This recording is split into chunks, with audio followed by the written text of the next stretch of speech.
trying to tell us that you're the victim in all this? No, I'm not trying to tell you the victim. I'm trying to tell you how she died. I'm trying to tell you what I did, but you're not listening. Okay, we know how she died. No! I'm trying to give her the full justice she needs. I understand I'm guilty. I understand I'm guilty. When this murder suspect suddenly burst out weeping and threw a tantrum in the middle of an interrogation, officers knew there was more truth hidden behind the tears. It's not that. I'm not trying to say I'm a victim or none of that. I'm just trying to tell you how I see it as. That's how I see it as. I know I'm not right in the head, but that's how I see this. Will they get it out, or will she take her secrets to court? May 8th, 2023. Border Patrol in northern Mexico stopped 2 passengers in a Buick Encore car. The driver of this car was 33-year-old Robert Jones. At first, it seemed like just another routine stop until it was discovered that Jones wasn't the owner of the car. Trouble came when police identified Jones as a wanted man who was on the run for an earlier crime of pandering obscenity.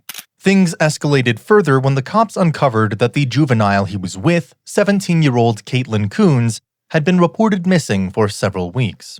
But then the real shocker was that this car belonged to Jonathan's mom, a woman who had been declared missing for several weeks, a woman the cops suspected was murdered.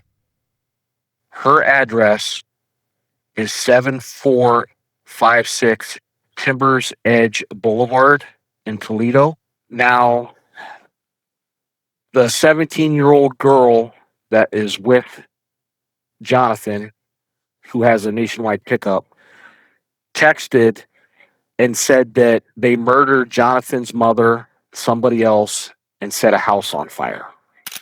The dispatch call came in the heat of the investigations after the suspected murder of this woman, Nicole Jones. Caitlin Coons had fled her foster home in Canton about a month earlier to go be with her boyfriend, Jonathan. At the time, Jonathan was staying with his mom, Nicole, in Toledo County, Ohio. However, around the time Caitlin showed up, Nicole suddenly went missing. Police also stumbled upon a leaked text message from Caitlin to a friend, stating that she had killed her boyfriend's mom and they dumped the body. After Coons and Jonathan were caught, they were both interrogated. But the highlight of this interrogation was with Caitlin, as she was the prime suspect of the crime. Your client during the proffer or discussion. Should the investigation reveal incriminating evidence not revealed by your client in his proffer, her proffer? So you've given everything, all right? So if something goes off in that direction and don't hold anything back, okay? Because if whatever you hold back and they found out you hold back, then they can bring additional charges. Should you not have told them? But if you tell them, they can't. That makes sense to you? Yeah. All right. This also helps to ensure that the proffer is both candid. You know the word candid? Candid is very honest, open, straightforward, okay? And complete. Okay? Does that make sense to you? Whole story, but the truth, yeah. Okay, so it just means open, honest. There used to be a show on TV called Candid Camera, where they would catch people doing kind of crazy things, so they would come up to them and they try to trick them, and you would get their response to it, which is like, it means it's like in the moment. There's nothing they're trying to what's the word I want to say, shape one way or the other. That's what candid means, just straightforward, okay? So third, if your client is a witness at any future trials, okay, so at Jonathan's trial, okay, or court proceedings, and offers testimony materially different from any statements made here or other information provided during the proffer, the attorney for the state may cross-examine you concerning any statements made or other information provided during this time that they're going to be talking to you, okay? That's what a proffer is. This provision is necessary in order to ensure that your client does not abuse the opportunity for the off-the-record proffer or discussion. Number 2, does not make materially false statements to a government agency. And 3, does not commit perjury when testifying in a future grand jury and or court proceedings. So in other words, they're going to hold you to what you say here. So if you get on the stand and you totally change your story and say, no, it was me, not Jonathan, they can say, but didn't you give a proffer and didn't you say the things that you said here? That makes sense? Yeah. Is that fair? Yeah. Okay. Fourth, the state may use any statement made or other information provided by your client to rebut evidence under testimony or arguments tendered by or on behalf of your client, which are different from what you say here. So in other words, this will box us in to what you would say at trial. Okay? And that's so if it changes and they're surprised by the change, they can say, well, didn't you say this here? It's proper. Okay? That's to ensure that no one's playing anybody here. Okay? And you're not playing them and they're obviously not going to play you. Okay? That's why they can't use any of this stuff that we say here today against you. This provision is necessary to ensure that no court or jury is misled by receiving information materially different from that provided here today, okay? In addition, I want to emphasize that the above mentioned examples are not totally inclusive of the uses the state's making your clients off the record proffer or discussion. In other words, this is not the limit. They can pretty much go look around at anything this might lead them to. Fair enough? Mm-hmm. Okay. Fifth, your client hereby waives any and all claims, should be she, could otherwise assert pursuant to both Evidence Rule 408, which is compromise and offers to compromise, and the Ohio Rules of Evidence, admissibility of pleas, offers of pleas, related statements regarding admissibility of statements or other information supplied during this proffer. This provision is necessary to ensure that the express and implied remedies heretofore reserved for the state may be properly effectuated. So in other words, there's a thing in the law that says, well, we were kind of negotiating something, and this is what that negotiation was leading to. You can't use that at trial against me if I don't take the deal, okay? And they're saying if you change your story in any way, shape, or form, they can use whatever's said here, okay? So it says, I, Caitlin Coombs, hereby acknowledge. You know the word acknowledge? Understand. Aware of? Well, you actually declare that I have read the terms and conditions of this proffer, and that my attorney has explained these terms and conditions to me. I have discussed the terms and conditions of this letter with my attorney. So you got any questions at this point? No. Okay. And I understand my rights and obligations pursuant to the agreement. I understand that I have a right to remain silent and to not discuss any matters that may incriminate me. I nevertheless desire to pursue negotiations with the government and hereby knowingly, voluntarily, and intentionally waive such right to remain silent and willing to agree to make statements and answer questions according to the terms of this proffered letter. Okay? So, need your signature here. After going through due process of reading Ms. Coons her rights, as well as informing her of the terms and conditions of the interrogation, the officer proceeded to kick off the session alongside other officers.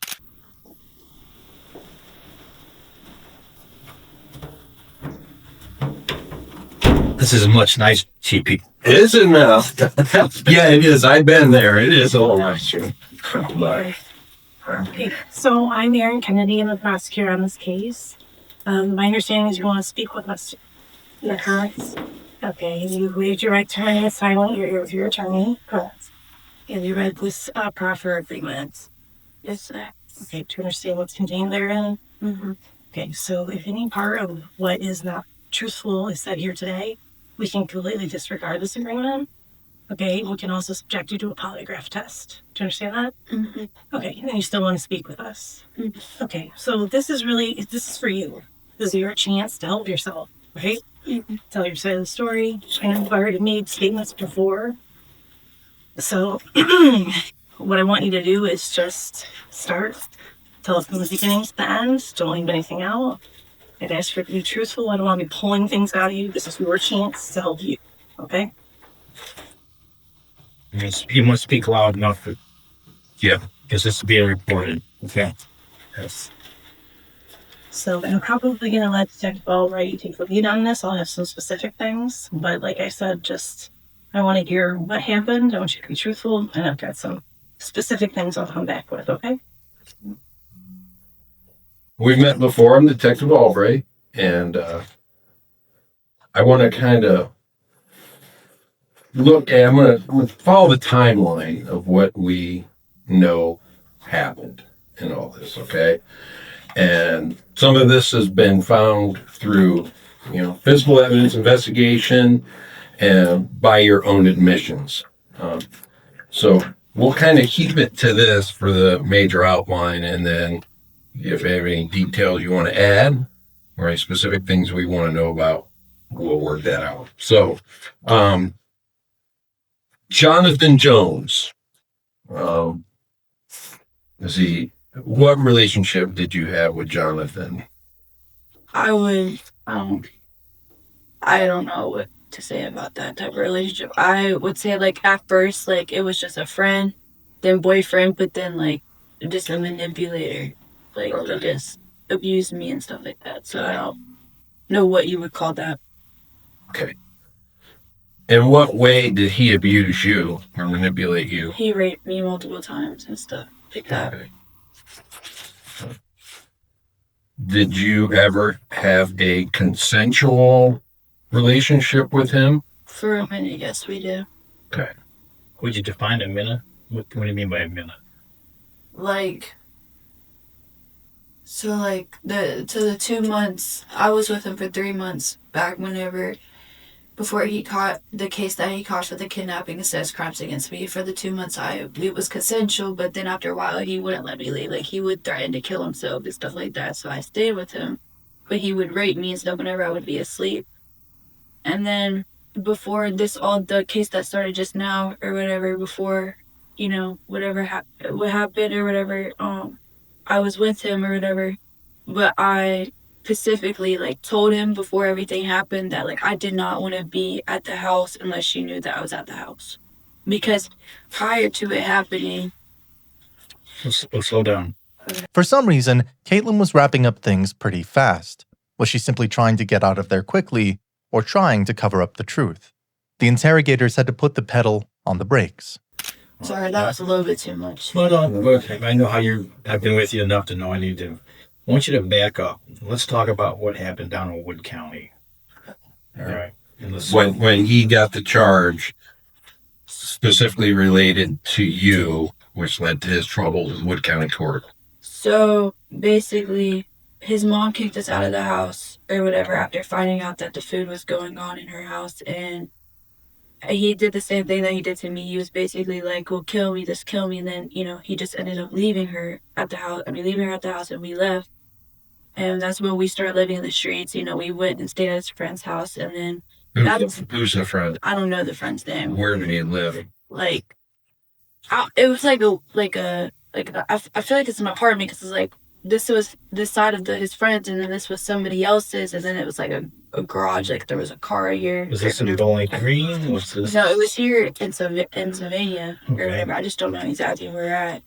But why that happened or whatever, he was taking pictures of me, and at first, like, I was into it, like, I was involuntary, like, it was consensual at first, but then it turned into unconsensual or whatever. Like, he was just going a little bit too far with it by raping me and then hitting me and all, like, spanking, all types of craziness or whatever. But how the case got started or whatever is we were walking, I got overly intoxicated at a motel or whatever, and we were walking, and, like, I was just sluggish. I didn't know what was happening. And the officer, like, they asked me and stuff, and then, like, I couldn't even speak to them. Like, truthfully, I didn't know what was happening. Where was this? It was, like, a truck lane. I don't know where it was at, but it was, like, a hotel or motel, and then there was, like, a truck lane, and then there was, like, a gas station. And we came back from the gas station, but we were walking in the truck lane or whatever. They pulled us over because we were in the truck lane, and they thought that, I was trying to prostitute right there in the truck lane, but I wasn't prostituting in the truck lane. and they took me and they took him, and he had a gun on him. He had marijuana on him, and they charged him with kidnapping and sex crimes because prior to that, I got taken from the Emily's program where I was in there for my eating disorder. That's how that whole case got started for that. Okay, so this was back in 2022. October of 2020. Yeah. So you guys get stopped. Is that a truck stop somewhere in Wood County, down south of here? Yeah, I guess. Okay. I don't know exactly where it's at. So the officer encounters you guys at the truck stop because a lot of things go on at those places, and I've seen the report, and somehow, some way, the officer ends up finding pictures of you either on his phone or your phone, something of that nature. Is that correct? Yeah, he had pictures of, he has a whole bunch of pictures of me. And then not on top of that, then he has pictures like that I've sent him or whatever back whenever we very first met. Okay. So based upon that, he gets charged in Wood County, ultimately gets convicted of those crimes related to that incident. Then the judge lets him out, waiting on his sentencing. Okay. Right. Now let's fast forward and we get to 2023. Okay. And then around April, prior to April, you'd been in the hospital, correct? Out in Canton, Yeah, the auto accident. I was in Cleveland. Cleveland. Okay. I had my car accident where I had a traumatic brain injury or whatever, and I got out of the hospital, and I was staying at this group home How long were you in the hospital? like 2 months. Okay. And why were you there so long? I don't even know why I was there for so long. I think it's because my caseworker was trying to find me a treatment facility or like somewhere for me to go, basically like placement, because like I have so many issues. Like I have my self-harming, my depression, and then my anger and my aggression problems. So you would say that you've had a lot of issues. You're probably well known in Canton, Stark County because of all those issues. Yeah, right? I have a bad weight history. And they were having some issues finding a place for you to go, correct? Right. Okay. So at some point were you in the hospital, did you become friends with someone? A nurse? No, I did not become friends with a nurse. No? And that you conversed with? There was what was her name? I don't even remember the person's name. I know there's somebody, like, there was a lot of, like, sitters and stuff that, like, I talked to and stuff, but... This particular person, she called you Kit Kat. Remember who that is? No, I didn't. Rebecca Callahan? I don't remember that. Okay. Because you exchanged many texts with her and told her about some of the things that you were involved in. And ultimately, that information came to us. And then this whole thing transpired, and here we are. Caitlin, you don't remember telling her I killed someone? The information the officer is referring to here is a tip they received from one of Kunz's caregivers at the hospital, where she voluntarily confessed to the crime. It was this confession that spurred the investigations in the first place. However, she now claims she doesn't remember saying anything like that. Truth or cover-up. I never had my phones whenever I was with Jonathan, so I talked about this with multiple people from that's involved in my case because they showed me the messages, but like I got my phones back whenever I came back from Mexico, so I don't know what happened, what was going on with that. You didn't have your phones the entire time you were with Jonathan? Alright, well, I'm gonna let you keep going. I did have my phones, but I didn't have my phones, if that makes sense. No, explain it. So, like, whenever I was on the run with Jonathan or whatever, like, my whole mind, right? I like totally like I don't remember anything that happened. I don't remember anything that happened. All I remember is like waking up multiple times, going right back down. Waking up multiple times, going right back down. There is point in times where I do remember being on my phone, but I don't specifically remember ever texting nobody. But most of the time though, Jonathan had my phone. He was doing black internet web stuff, looking up maps to Mexico and all that type of stuff. So I never paid attention to him with that because I didn't mess with him. I thought that he was dangerous. But that's what I'm saying. So you are at this group home now. After you get out of the hospital, they put you in this group home in Canton area, right? And at some point, you leave there Right. and make your way to Sylvania, to Jonathan's house. Is that correct? Right. Okay. How did you get to Jonathan? So he arranged for me. I guess this is what I figured out. So he basically, I guess he was sending pictures of me that he already had from all the way back from Wood County case or whatever. He was sending a whole bunch of like, bad, inappropriate pictures or whatever to this person, and was saying like, oh, she will do stuff for you to get her right down here or whatever. But I didn't know that. So whenever I got in contact with the person, I'm like, well, I'm at the time 17 or whatever. I was like, and I'm not really trying to do that stuff or whatever. I'm like, can I just get a free ride without having to do anything or whatever? So the person comes, and like halfway through the ride or whatever, we had to end up doing stuff because that's what Jonathan, I guess, promised him or whatever. And that's when I ended up getting, it was like Children's Tavern or something like that. That's where the car ended up at, was Children's Tavern. And after I got out of the car, I went into Sean's Tavern. Well, before we went in there, we hugged and stuff. And we were like, I miss you and stuff. And after that, we went into Sean's Tavern and we sat down and we were just talking about everything that happened, like him being locked up and what happened with me. I showed him my scar and stuff and told him that I was in a car accident again or whatever, just basically repeating everything. And then after that, that's when he was like, well, we have to stay out or whatever until my mom goes to sleep. And I'm like, that's weird. I'm not about to stay out until your mom goes to sleep. But mind you, we started smoking, drinking or whatever, and so basically he had alcohol already on him and then weed already on him, but we started smoking and drinking or whatever, and we're just walking around going places. We went to this one abandoned house that they were like redoing that was near the house or whatever, and he tried to mess with me. I was like, no, and stuff. And like I kept telling him, I was like, I'm not going to do that. I'm not going to the house. I'm not going to the house. Like if she don't know that I'm there, then I don't feel comfortable. I'm already on the run. That makes me feel paranoid that I have to go into her house and her not know that I'm there. And so then at some point, I guess that we ended up at the house or whatever. And next thing I know is that I wake up. All right. How'd you get in the house? I don't remember. Where were you staying while you were in the house? In his room. It's like this. So the door right here, then the bathroom's right here, the door's right there. That's his room.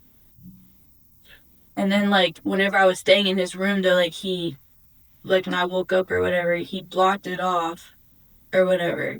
But I guess you're asking more questions. But that's when I woke up and I'm like, What do you mean by blocked it off? like he had like his dresser, not dresser, but like the tent, he had 10 foils in there. So like back whenever I was living with him, he kept his clothes stuff into the not foils things, the bin things, and he had the bin things back up against the door or whatever.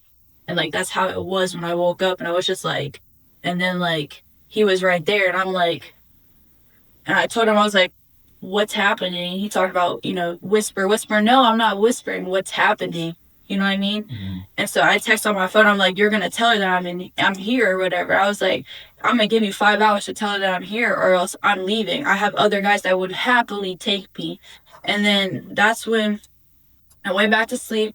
Not sleep, like I lay down or whatever. I don't want to mess up my words. I was going back to sleep, and like 30 minutes to like an hour, that's when I hear babe, babe, babe, and I'm like. For a prime suspect of a murder case, Coons was pretty open and chatty. However, the officers were careful to filter her words very carefully, as suspects often use tactics like these to twist narratives in their favor. However, nothing could prepare the interrogators for this moment when she finally began to narrate the crime scene. And like 30 minutes to like an hour, That's when I hear, babe, babe, babe. And I'm like, I don't even know if I should get up. It's like that gut feel, like you just know something went wrong. So I like slowly like get up and I like walk out of the room. And then I walk this way. And I'm like looking everywhere. Then I walk in and I look this way. And there she is on the ground. There's a rock by him. Who's she? She said, who's she? Yeah. Oh, Nicole, his mother. Okay. Go ahead. there she is on the ground. He has his hands on her neck. And he's asking me to help him. He's like, babe, can you please help me? And I'm like, no. And then that's when I went to the couch and I lay down. And then I didn't even know what to do with myself. I literally kept saying, this can't be happening. This can't be happening. And then next thing I know, he picks up the rock and is banging her head more. And I'm like, no, this can't be happening. This can't be happening. And then after that or whatever, after that happened, he told me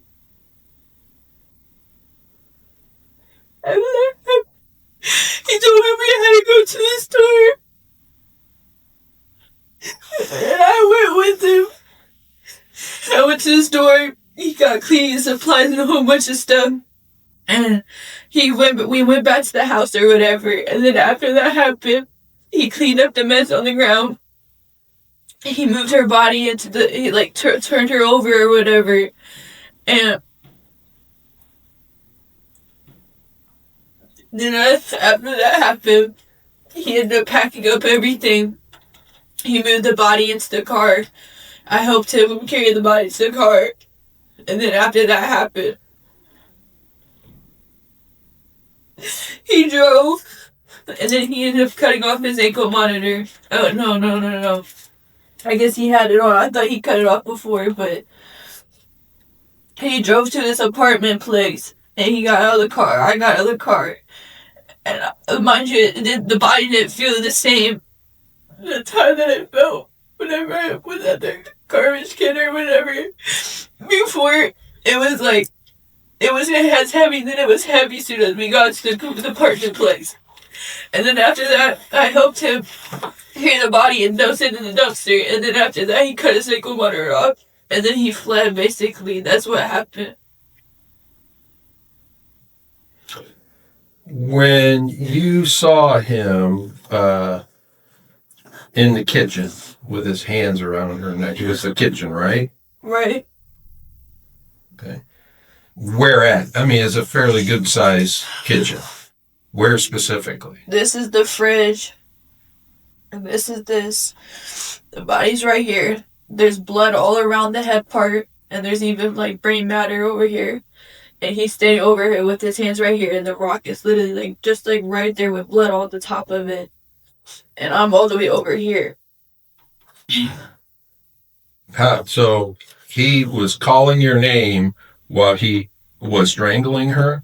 Had his hands around her neck?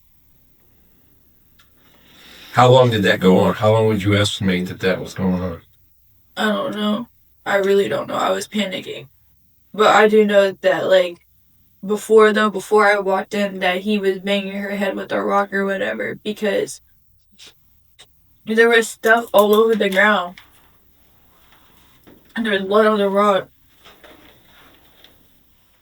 Okay. For some reason, Coons seems to use the phrase or whatever too often, leaving sentences and narratives halfway or inconclusive. This was already a red flag on its own for the interrogators. However, the real issue was that Coons' story was very different from what the police had gathered so far. And so, based on this intel, the interrogation officers slowly began to uncover her lies. Give you a little piece of information. So that GPS that he had on him, okay, we have those records that tells us where he was at, when, and for how long, okay? You were obviously with him. So after the killing, okay, you mentioned that you guys went and got cleaning supplies, right? Right. Okay. Did you put the body in the car first before you went and got the cleaning supplies, or did you leave the body there and go get Body there. You went and got the supplies. Where'd you go? It was a tractor, but no, it was, I don't know. I don't. All I remember is checking stuff out. I don't remember what store we went to. Okay. And did you both go in the store? Yeah, we both went into the store. Okay. You got the items. You came back out. Where'd you go from there? Back to the house? Okay. I'm pretty sure we went. I don't remember anything. Like for real. Like I really don't remember stuff or not word for word, but detail for detail. But I know at some point the stuff was bought, and I know at some point he was cleaning it up, and I remember at some point we went to the apartment place, and I know at some point he was packing up the stuff. That's what I know. What happened to all the cleaning supplies? He throws it all away And where? Where did they get in thrown? a trash bag that he bought from the store. Okay. And so it was put in the trash bag. What do you do with the trash bag? He set it out for trash day because he said it was trash day. The next day? He said that because he lived there or whatever, he said that the trash day was going to be the next day, so he left it out. Yeah, it was written right on the refrigerator. That the trash day is the next day. So the body itself, you guys, so after the cleanup, you guys put the body where? How, We put the body in the back seat of the car. the back seat or the trunk area? Like he laid down the seats or whatever, and the body was like right there. Okay. Because it's like a hatchback type car, right? Okay. It was her car, her van. All right. So, did you just throw her back there or No, he was like scooter. scooter? Okay, but what was she in? I mean, He wrapped her up in a tarp or whatever. It was like both tarps or whatever. He tried to do it with a trash bag at first, but it didn't work, so he did it with a tarp. okay. So tarp the body up, put the body in the trunk, throw the items away, the cleaning supplies and whatnot. What happens then? Where you go from there? After he puts it in the car, Mm-hmm. then he drives. I don't know how long, or where to, but I know. Like I'm trying to give you. I just know at some point he drives to the apartment place and he jumps out, opens up the garbage thing, and that's when he gets the body. And I go back outside because he's like, babe, and I help him do it all over again. So you help put the body in the trash or whatever it was? Yes. Okay. Well, so I see here that it looks like after the cleanup and putting the body in the trunk, you guys went to back to Sean's. Did you guys go to Sean's? Well, you did, because I can see it right here. So you bought the supplies. You were at Lowe's. Now, mind you, let me just tell you this. It is all on video. I have receipts for all this, okay? So, At this point, Coons was hit with the harsh realization that the cops already knew the truth. All they needed was to fill in the blank spaces. And although she didn't know it yet, the detectives had a lot more than video evidence. so the items that were purchased and the body was wrapped up in these items. And then that was at 5:20 that you guys left Lowe's. Went back to the house, right here on the picture. And then by 6:36 p.m., you are back at Sean's Irish Tavern. Okay. So at that point, the body's in the trunk. Because later on, it's not till 12:17 a.m. that the car goes to where the body was disposed of in the dumpster. I don't remember. I'm telling you, I don't remember. You don't remember, but I'm telling you. Okay, that's what happened. So you're distraught that you just saw this killing. Okay. Well, he walked in on it, but yeah. Okay. When you saw this, you're shocked at this whole thing, right? Things are fuzzy. But you go to Sean's. I don't remember. Get a little what dinner. Sauce, though. That's the Okay. thing. I don't like. Well- I really don't remember. All I remember is like the big shit that happened because the other stuff. Well, that's why we're trying to figure this out together. Okay. So I'm just telling you, and I'm filling in these spots, and maybe it'll click something in your head. Okay. So from there, you guys go to the apartment complex and put the body in the dumpster. Okay. And from the dumpster, you guys go to the Waffle House to get a little snack. Right? Remember that? I got video of you doing that too. Okay. But I don't remember this. Then from 12:29 to 1:04 a.m., you go back to the house. You're there for a little while. And I think then later on, you guys, that next afternoon at 12:49 p.m., you leave and go to McDonald's. Then you go to Walmart, purchase some supplies. And then you go to, Meijer, and then back to the house. Back to Walmart on Glendale. Home Depot on Airport Highway. Meijer on So South. we left the same day. Then you guys took her debit card and went to the bank, several banks as a matter of fact, and used her. That's also another thing. Debit He said that he was happy that he got her money now or whatever because she was complaining about how he wasn't even paying for the houses and that she don't even have the money for him to be even living with her. I know that's something that he commented about before, but I don't know why he kept pulling money. I know at some point I know that he was pawning off her stuff or whatever so that he could get money to go into Mexico. Yeah, we have all that too. We have all that stuff. We found all that, so we have it. And again, I'm gonna. You might hear me say this multiple times, but this is all on video, I know. or there's receipts to show where you're at. And everybody handles traumatic situations a little differently. I don't know. I felt like I was living a Lifetime movie. Like I felt like I was living a movie. I literally felt like this was just how I saw the situation with me and Jonathan was.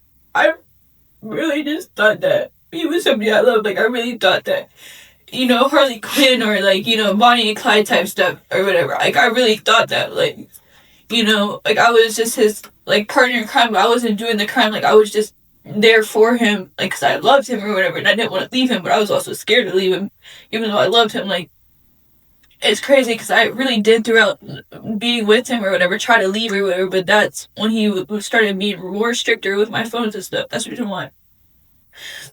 I didn't even try to attempt to leave or whatever. He did hand me the gun and stuff, and hand me the knives, and was like, kill me right here, right now. But I didn't do that, because I'm not capable of that. I know I'm not capable of that. I don't want to hurt somebody like that. You still love him? Yeah. You're still gonna do what he says? Like right here, right now? I want to see the phone for him so badly. He's the only person that I have.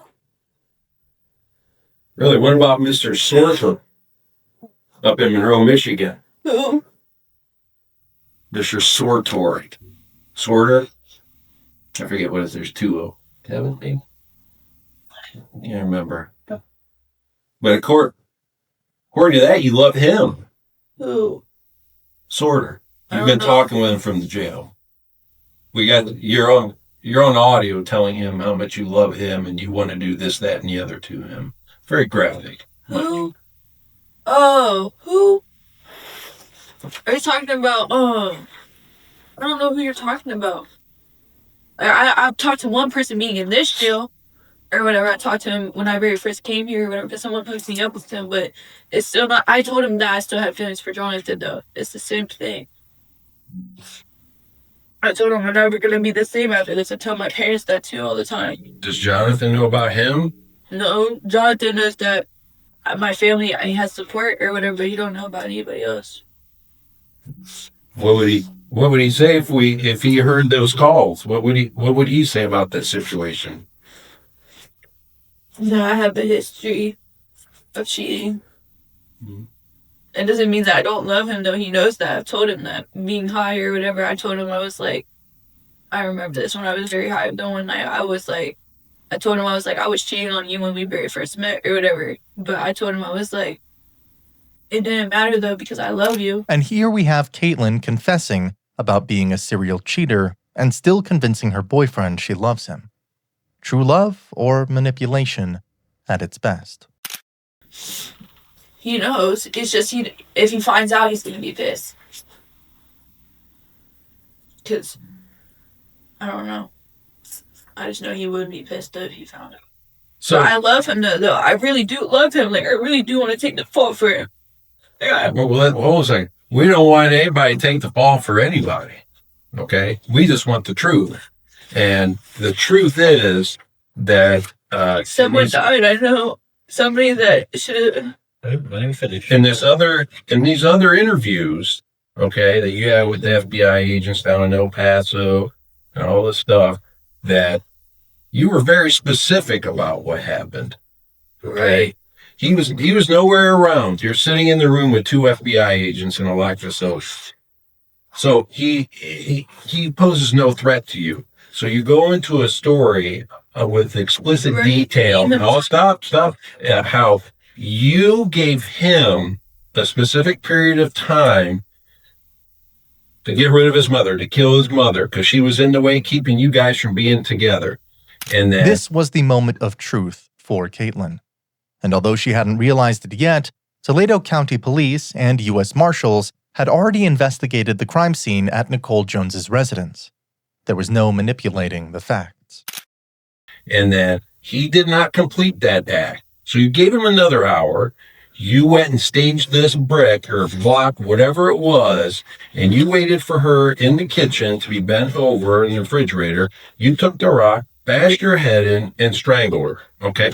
And based upon your very explicit words, we got a search warrant, went to the house, and the physical evidence in that place is exactly like you said. Exactly like you said. So someone who's all traumatic and not grasping the full situation is not going to be that explicitly detailed. See, and here's the other thing. Okay, you're trying to tell us that you're the victim in all this. No, I'm not trying to tell you the victim. I'm Okay, trying to let's- tell you how she died. I'm trying to tell you what I did, but you're not listening. Okay, we know how she died. No! I'm trying to give her the full justice she needs. I understand I'm guilty. I understand I'm guilty for running. I'm guilty for taking the fall for him. I'm guilty for dumping her body. I understand that, but I'm really trying to tell you how it is.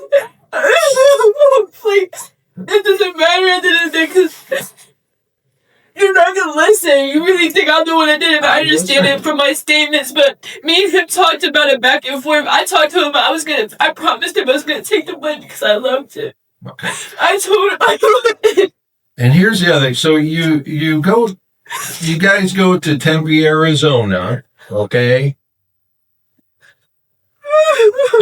A man standing on the street corner is shot. Okay? Who shot that man? I don't know. I don't know what that happened. Okay. Well, it's funny because that's another thing that you said that you did. You did a drive-by shooting, and you shot this guy standing on the street corner, and you think he's dead.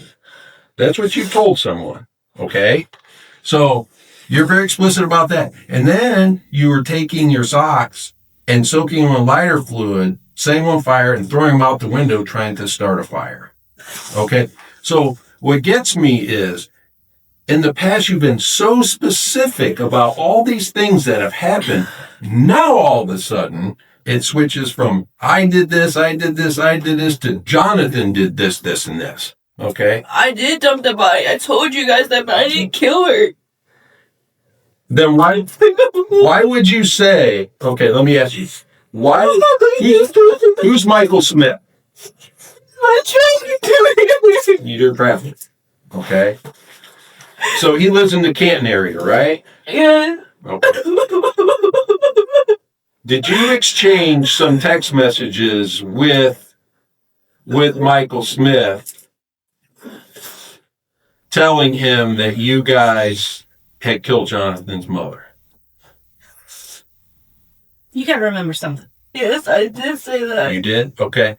And what were you trying to do? What were you trying to accomplish by telling I was trying to get help in some way. I was trying to let them know. But I love Michael. So, Michael, you reached out to him because, in your words in these messages, you were wanting to join a drug cartel, right? That's what I'm trying to do on it, yeah. But I put that in the message. And then, so you put on the mess, you're going back and forth with this guy, and he explains to you that, hey, you got, if you're going to join a drug cartel, because apparently he had the connections to put you in contact with the drug cartel. So he explained to you that you have to be able to kill people. And he asked you, have you ever killed anyone? You said, yes. And he said, who? And he said, who? And you said, oh, me and my boyfriend killed his mom, and so on and so forth. And he asked you specifics about names and so on and so forth. Interestingly, during her conversations with said Mr. Smith, Coons claimed that she and Jones burned the house after killing his mom. However, this wasn't true, as the cops verified that the house was still very much in good condition when they arrived. Another lie debunked. I can show you the conversation if you like. No, I don't need it. Okay. And let me tell you something about it. You know how this came into our possession? You want me to tell you?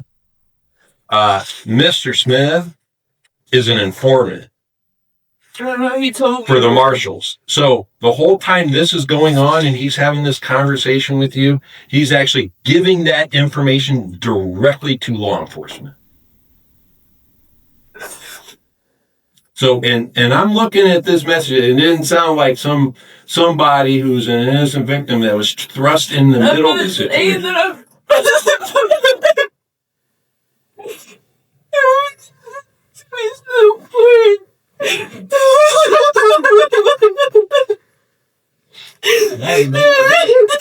Yes, you can.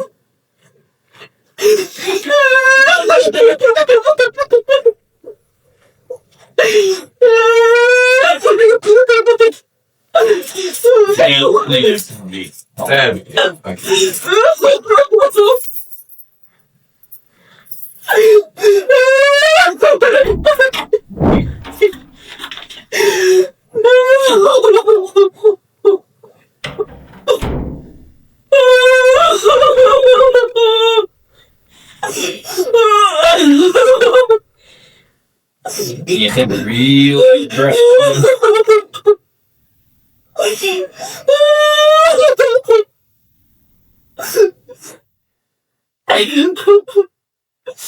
No, I didn't do it. Hold on. Just take a deep breath. I want you to take a real deep breath for me. Okay? No, they don't understand. I didn't do it. Stop. Here we go. Thanks. Appreciate it. Yeah. Here. Take some Kleenex, will you? Hold it real hard. Get it all out. Get it all out of your head. Good boy.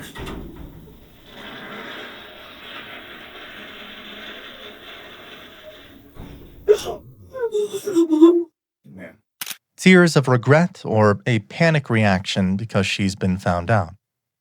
Just so you know, police found Caitlin's phone inside one of the rooms at Nicole's apartment. Inside were some incriminating text messages, and one read, "I just killed 2 people and did 2 arsons. I'm in deep trouble." All of these were surmounting evidence proving nearly all what Caitlin Coons had been telling the interrogators earlier were lies. Will she finally admit and tell the whole truth? Remember when I told you they know more than what you think they know? I know. Okay, so here's the most important thing. Listen. This one. You keep jumping back to they're not believing me that I didn't kill her. Okay? Now, wait a minute. Hold on. No, hold on. What's important is you tell them the truth about everything else. Everything.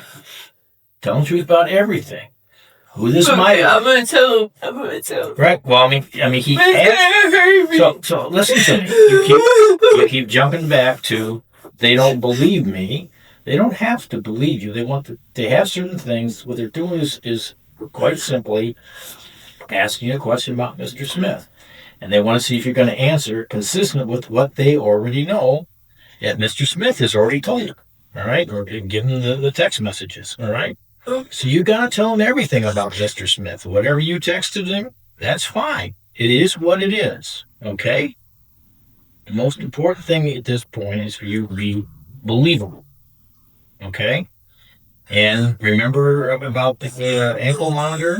He's telling you where you went because his ankle monitor was on all that time. I remember, but I don't remember. That's the thing. Like I know the places, but I don't remember what we were exactly doing. It's fine. It's fine. If you remember the places, you went here, you went there, there. Whatever was sent by whatever text message was sent to your trafficker. Just tell them what you said. Okay? Be truthful. It's not going to hurt you in one way or the other. Okay? What matters at this point is, like I said, we're trying to work the best we can with a bad hand. Okay?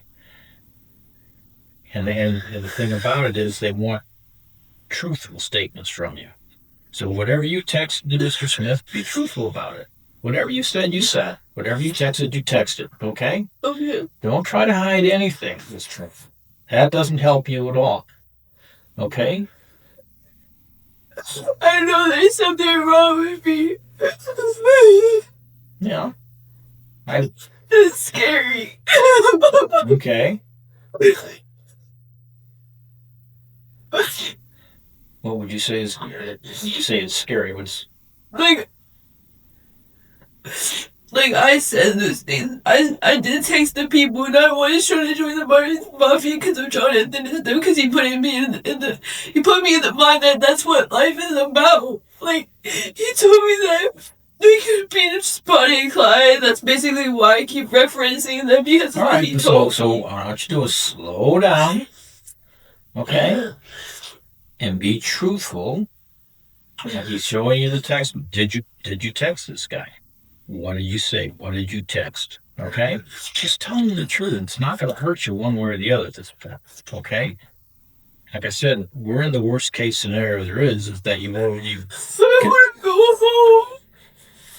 So I don't understand. This is hurting me so bad.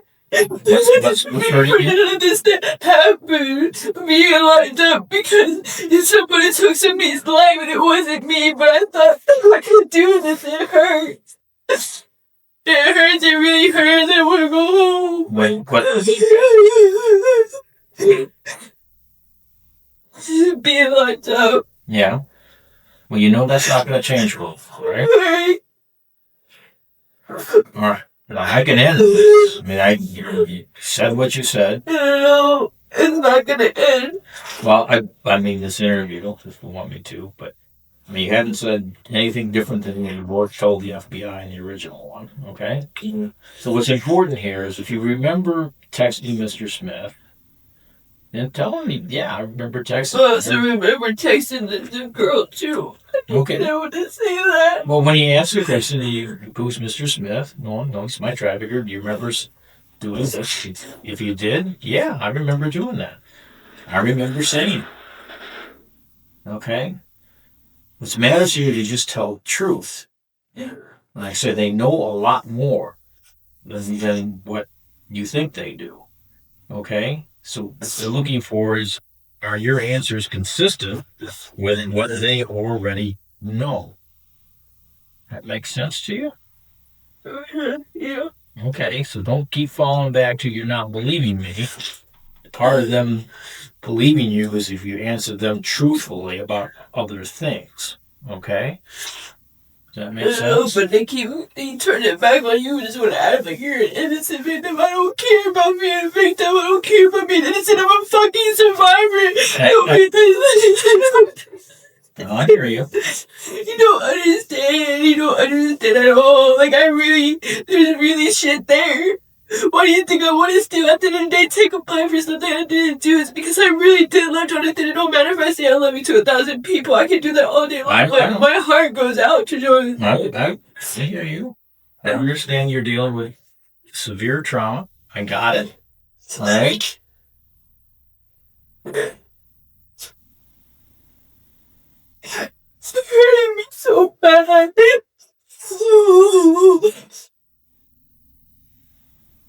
So what's hurting you so bad? just everything. Okay. Yeah, come on in. I'm wondering if we've reached the point that Judge Cook was concerned about as far as competency to be able to have the conversation. I mean, we're pretty much Hold on. not sure. What's making you so upset right now? You're feeling like we're not don't- listening to you? It's not that. I'm not trying to say I'm a victim or none of that. I'm just trying to tell you how I seen it as. That's how I see it as. I know I'm not right in the head.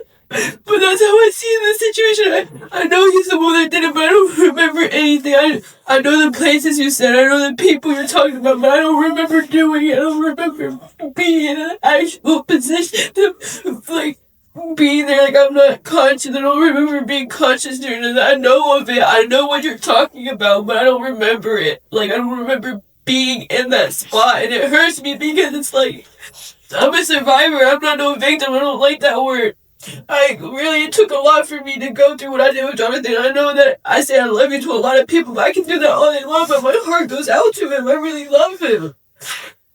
And I think what really happened at the end of the day is that I just came into the mindset that it was okay that she died. That it's okay to kill people and stuff like that. Whatever the case is. I'm listening. I want to hear you out. I feel like you're really frustrated because we're not listening to you. I'm trying to hear your what okay? We both are. I want to go. I want to. From spinning lies to getting very upset over the truth, Coons wasn't giving the interrogators much choice. But slowly, with much pressure, she began to spill some truths. That's so far from what we want to do, okay? But we are here to find the truth. For context, the authorities already had a vivid description of the crime scene. According to the intelligence, Jones's mom hadn't been in support of Caitlin's relationship with her son, and didn't even want her in the house. And so Coons had given him an ultimatum: 5 hours to deal with her, otherwise she'll do it herself. After the 5 hours elapsed, Coons took a huge piece of rock outside and sneaked into the house while Nicole was busy in the kitchen, then hit her over the head several times. She then proceeded to choke the elderly woman till she gave up the ghost. However, she denied all of that during this interrogation, until she couldn't deny it anymore. Truth about situations, regardless of what that truth may be. At the end of the day, that's all we want. Okay? And this is your opportunity to say, hey, I did this, that, and the other. This is, a moment of clarity for everyone. Meanwhile, the interrogators had already collected Jonathan's side of the story, and it all pointed to Caitlin Coons as the killer. Jonathan, on his own part, admitted he helped dispose of his mother's body, and also helped cover up the crime. As it turns out, the duo had put Nicole's dead body in a dumpster close to the apartment complex, and the corpse was hauled away the following day, never to be found again. In June of 2024, when the case finally got to court, both Jonathan and Caitlin pleaded guilty to charges of aggravated murder and abuse of a corpse.